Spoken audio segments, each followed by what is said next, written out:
Welcome to maths lover. நம்ம இப்போ quarterly question பேப்பரில் பார்ட் 3ல் 36th சம்லேருந்து பார்க்கலாம். ஆல்ரெடி நம்ம வந்து 31st to 35th வரைக்கும் லாஸ்ட் வீடியோவில் அப்லோட் பண்ணியிருக்கோம். ஸோ அதை வந்து டிஸ்கிரிப்ஷனில் லிங்க் தரேன், பார்த்துக்கோங்க. இப்போ வந்து 36th சம் பார்க்கலாம். என்னென்னா √3 tan square theta plus √3 minus 1 tan theta -1 is equal to 0. இது வந்து ப்ரூஃப் பண்ண சொல்லலை, நல்லா பாருங்கள், சால்வ் தான் பண்ண சொல்லியிருக்காங்க. ஓகேவா? ஸோ இப்போ இதில் என்ன பண்ணியிருக்கோன்னா, இந்த tan thetaவை உள்ளே மல்டிபிள் பண்ணியிருக்கோம். உள்ளே மல்டிபிள் பண்ணதுக்கப்புறம் இந்த ரெண்டு டேர்மில் இருந்து √3 tan thetaவை வந்து வெளியே எடுக்கும்போது என்னாகும், இங்கே வந்து tan theta +1 ஆகும். இந்த ரெண்டு டேர்மில் இருந்து -1 வெளியே எடுக்கிறோம். அப்போ வந்து என்னாகும், tan theta +1 உள்ளே இருக்கும். ஸோ இப்படி இருந்ததுன்னா இந்த ரெண்டு டேர்மில் இருந்துமே, இந்த டேர்மில் இருந்தும் இந்த டேர்மில் இருந்தும் tan theta +1ங்கிறத வெளியே எடுத்துடலாம் இல்லையா? அப்படி வெளியே எடுத்துட்டா √3 -1ங்கிறது நம்மளுக்கு ஒரு டேர்ம் ஆகும், tan theta +1ங்கிறது ஒரு டேர்மாகவும் இருக்கும். ஸோ இதை நம்ம என்ன பண்ணிக்கலாம், இதை தனியாக ஈக்குவல் டு 0 அப்படின்னு எடுத்துக்கலாம், இதை தனியாக ஈக்குவல் டு 0ன்னு நம்ம எடுத்துக்கலாம் இல்லையா? அதனால இந்த -1 இந்த சைட் கொண்டு போனால் அப்படின்னா 1/√, இங்கே வந்து √3ன்னு இருக்கா, இது வந்து கீழே வந்துடும். ஸோ அதனால 1/√3ன்னு இருக்கும். இப்போ tan 1 ஸோ அப்போ வந்து 1/√3யோட வேல்யூ என்னது, tan π/6. பைனா என்ன சொல்லியிருக்கேன், 180. ஸோ அப்போ இதுவும் கேன்சல் ஆகும்போது என்ன ஆகும்னா 30. அப்போ tan 30 டிகிரியோட வேல்யூ வந்து 1/√3. ஓகேவா? இப்போ இதை வந்து நம்ம எப்போவுமே இந்த ஜென்ரல் டேர்மில் வந்து nπ அப்படிங்கிறத நம்ம ஆட் பண்ணுவோம். ஓகேவா? நெக்ஸ்ட்டு இந்த சைடு என்னென்னா tan theta +1 இருக்கா, அந்த சைட் போச்சுன்னா -1. அப்போ இந்த -1ஓட வேல்யூ என்னதுன்னா π/4. அதே மாதிரி இந்த டேர்ம்லேயும் வந்து ஏன் இங்கே வந்து nπ மைனஸ்னு போட்டிருக்கோன்னா, இந்த வேல்யூ வந்து நெகட்டிவில் இருக்குது இல்லையா? ஸோ அதனால் நம்ம இங்கே மைனஸ்னு போட்டிருக்கோம். ஸோ இதோட ஆன்சர் என்னென்னா, ஜென்ரல் சொல்யூஷன் என்னது அப்படின்னா θ = nπ + π/6. θ = nπ - π/4. Okay, next 37th question. If 1/7 factorial plus 1/8 factorial is equal to a/9 factorial கொடுத்துருந்தாங்க அப்படின்னா, இப்போது இந்த 1/8 factorial இருக்கு இல்லையா? ஸோ அதை எப்படி எழுதலாம், 8 × 7 factorial எழுதலாமா?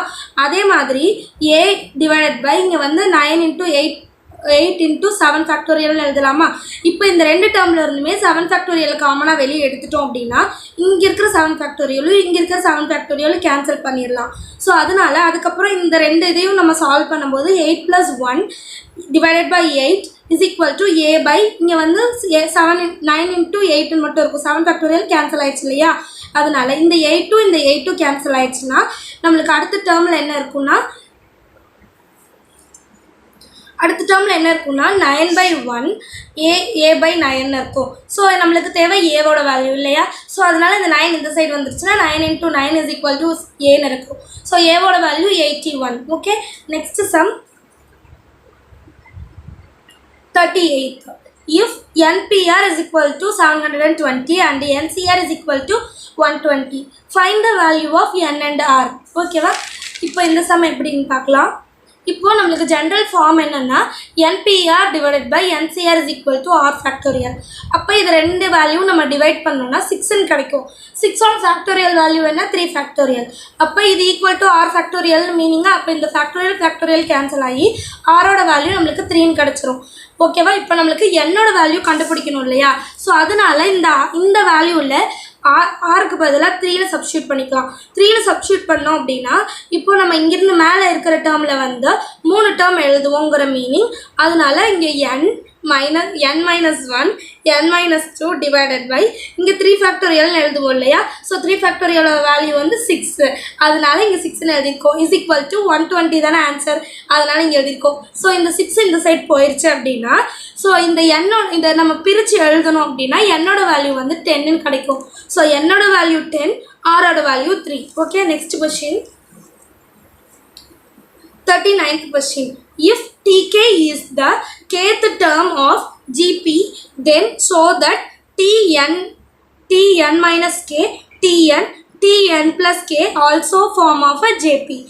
ஓகேவா? இப்போ ஜேபியோட டேர்ம் ஜென்ரல் ஃபார்ம் எப்படி இருக்கும், நம்ம வந்து டீன்னு மட்டும் எடுத்துப்போம். பட் இங்கே கொஸ்டினில் டி கேன்னு கொடுத்துருக்கறதுனால கேத்து டேர்மும் சேர்த்து கொடுத்துருக்கறதுனால நம்ம இங்கே கேன்னு எடுத்துக்கலாம். ஓகேவா? இப்போ T K is equal to R AR K minus ஒன்னு இருக்குது. இப்போ இதை நம்ம வந்து நம்மளுக்கு தேவைங்கிற மாதிரி எடுத்துக்கலாம். இங்கே ஃபஸ்ட்டு டேர்ம் என்ன இருக்குது? TN minus K. இது எல்லாமே ஜிபியில் இருக்குங்கிறதுக்கு வந்து நம்ம என்ன ஃபார்ம் பண்ணலாம் அப்படின்னா ஏஆர் ஏ பை ஆர்னு ஃபார்ம் பண்ணலாம். ஸோ அதுக்காக தான் நம்ம 2 டேர்ம் ஃபார்ம் பண்ணி 2த்துக்குமே ஆன்சர் வந்து சேமாக கிடைக்கும். அப்படி கிடச்சதுன்னா அதை வந்து நம்ம ஜிபின்னு இதை வச்சு ப்ரூஃப் பண்ணலாம். ஓகேவா? இப்போ நம்மளுக்கு என்ன தேவை? TN minus K. ஸோ அதுதானே இங்கே ஃபஸ்ட்டு டேர்மாக இருக்குது. ஸோ அதை எடுத்துக்கலாம். ஸோ ஏஆர் இங்கே பவரில் வந்துட்டு கேக்கு பதிலாக என் மைனஸ் கேன்னு எழுதிக்கிறோம்.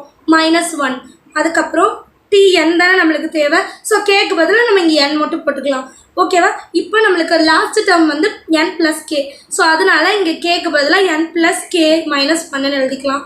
ஓகேவா? இப்போ இந்த 3 டேர்மும் எப்படி வந்ததுன்னு உங்களுக்கு தெரிஞ்சிருச்சு. இப்போ என்ன பண்ணலாம் அப்படின்னா T N by TN minus K இந்த 2 டேர்மையும் எடுத்துக்கலாம். அதே மாதிரி T N N plus K divided by T N எடுத்துக்கலாம். இந்த 2 டேர்முக்குமே ஆன்சர் வந்து சேமாக இருந்துச்சு அப்படின்னா இது வந்து ப்ரூஃப் ஆகிடும் இல்லையா? ஸோ இப்போ வந்து டிஎனோட ஆன்சர் என்ன நம்மளுக்கு? AR power n minus 1 divided by TN minus K. So அதோட வேல்யூ என்னது? ஏஆர் என் மைனஸ் கே -1ன்னு இருக்கா? இப்போ இதில் ஏவும் கேன்சல் ஆயிடும். இப்போ இந்த ஆர் ஸோ இதில் ஏவும் கேன்சல் ஆயிடுச்சுன்னா இங்கே ஆர் மட்டும் இருக்கும். ஸோ இங்கே இருக்கிற டேர்ம் எல்லாமே பவரில் வந்து ஆப்போசிட் சைனில் வந்துருமா? ஸோ இங்கே வந்து ப்ளஸ் என்னன்னு இருக்குது, இங்கே மைனஸ் என்னன்னு ஆகிடும். ஸோ இங்கே அப்படியே எல்லாமே ஆப்போசிட் சைனில் சேஞ்ச் ஆயிடுச்சுன்னா எல்லாமே கேன்சல் ஆகிடும். ஆர்கே மட்டும் நம்மளுக்கு பேலன்ஸ் இருக்கும். ஓகேவா? அதே மாதிரி அடுத்து இந்த 2 டேர்ம் நம்ம எடுத்துக்கும் போது TN plus K divided by TN எடுத்துப்போமா? இதில் வந்து இதோட ஆன்சர் என்னதுன்னா ஏஆர் என் ப்ளஸ் கே -1ன்னு இருக்கும் டிவைடட் பை ஏஆர் என் -1ன்னு இருக்குமா? ஸோ இது எல்லாமே வந்து இங்கேயும் பவர் ரெண்டுமே வந்து சேஞ்ச் ஆகிடும். ஸோ -n + 1ன்னு சேஞ்ச் ஆகிடும்.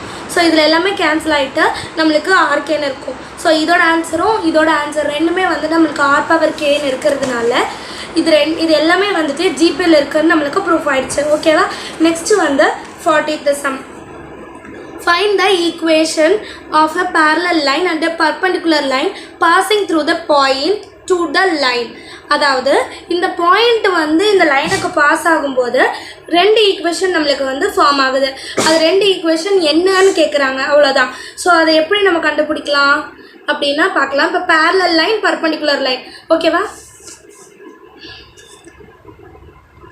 ஸோ ஃபஸ்ட்டு வந்து என்ன பண்ணலாம் அப்படின்னா இது இருக்குல்ல, இது வந்து நம்மளுக்கு parallel line is equal to அப்படின்னு இந்த ஈக்குவேஷன் இருக்குல்ல.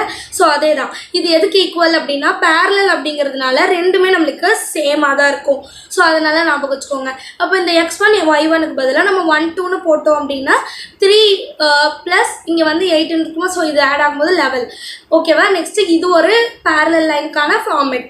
நெக்ஸ்ட்டு இது வந்து பர்பண்டிகுலராக அப்படி சேஞ்ச் ஆச்சு அப்படின்னா ஒன்றுமே இல்லை. இந்த வேல்யூ இருக்குல்ல, இந்த 2 வேல்யூவுமே வந்து எக்ஸ்சேஞ்ச் ஆகிடும். ஓகேவா? எக்ஸ்சேஞ்ச் ஆகிட்டு சைனும் சேஞ்ச் ஆச்சு அப்படின்னா அதுதான் வந்து பர்பண்டிகுலர் உங்களுக்கு. ஓகேவா? இப்போ 4x - 3y is equal to, so இதில் வந்து x1 - y1ன்னு போட்டுக்கணும். ஸோ இந்த இடத்துல 1 2ன்னு சப்ஸ்டியூட் பண்ணோம்னா 4 - 6ன்னு இருக்குமா? ஸோ -2. ஸோ இதில் இதோட ஈக்குவேஷன் எதுனா 4x - 3y is equal to -2. So இது இன்னொரு ஈக்குவேஷன். ஸோ நம்ம parallel அண்ட் பர்பண்டிகுலருக்கான 2 ஈக்குவேஷனையும் கண்டுபிடிச்சிட்டோம். ஓகேவா? தேங்க்யூ ஃபார் வாட்சிங் our video. Please subscribe our channel. Thank you.